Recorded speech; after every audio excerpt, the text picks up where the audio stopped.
Guys আজকে চলে আসলাম এই যে দুবাইয়ের ঐতিহ্যবাহী একটা স্থান। এখানে আসলে বিশেষ করে একটা প্লেস, এখানে আপনি এখানে পুরাতন জিনিসপত্র পাওয়া যাবে। তো চলুন আসুন দেখেন। এই যে দেখেন আপনি এখানে অনেক পুরাতন জিনিস দেখা যাচ্ছে, যেগুলো কিন্তু খুবই বিরল।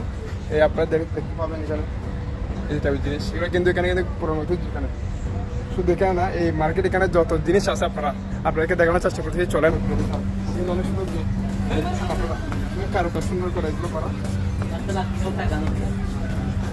এখানে দেখেন আপনাকে দেখতে বুঝতে পারবেন, শুধু এখানে যদি আপনারা যত মার্কেট আছে এখানে সবগুলো কিন্তু পুরোনো ঐতিহ্য করা। আপনাকে দেখে যেখানে আপনারা এখানে কিন্তু কাপড়ে দেখা যাচ্ছে পিছনে, আপনারা দেখতে পারবেন।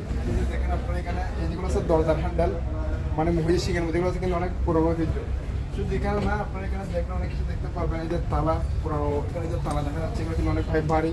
এটা কিন্তু মানে রাজপ্রাসাদের মতো একদম, ঠিক আছে? তো আপনারা এখানে দেখেন, এই যেখানে আরো দেখেন বিভিন্ন আংটি, তারপর আপনারা এগুলো তো আমি কিনে যাই না, কিনে দেখতেছি। একটা শৈবালের মধ্যে সামুদ্রিক অনেক সুন্দর।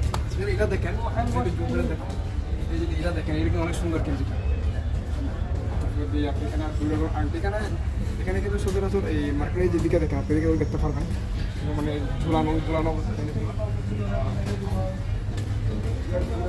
বাড়ি করে এগুলো যদি বাড়িতে রাখেন তাহলে বাড়ির সঙ্গে আরো অনেক বৃদ্ধি পায়। যেগুলো বেশিরভাগ যারা আর যেগুলো আছে তারা বেশিরভাগ লাগে এগুলো। এখন আলহামদুলিল্লাহ এখানে আসলাম, আপনাদের দেখানোর চেষ্টা করলাম জাস্ট এখানে কি আছে। এখানে কিন্তু আরো অনেক জায়গা আছে, জাস্ট আমরা এখানে অল্প সময়ের জন্য আসলাম। তো অল্প সময়ের মধ্যে আমরা যতটুকু পারছি আপনাদেরকে দেখেছি। আপনারা ভালো থাকবেন, সুস্থ থাকবেন। আর আসসালামু আলাইকুম। সালাম দাও। আসসালামু আলাইকুম। হ্যাঁ, আমার ফলো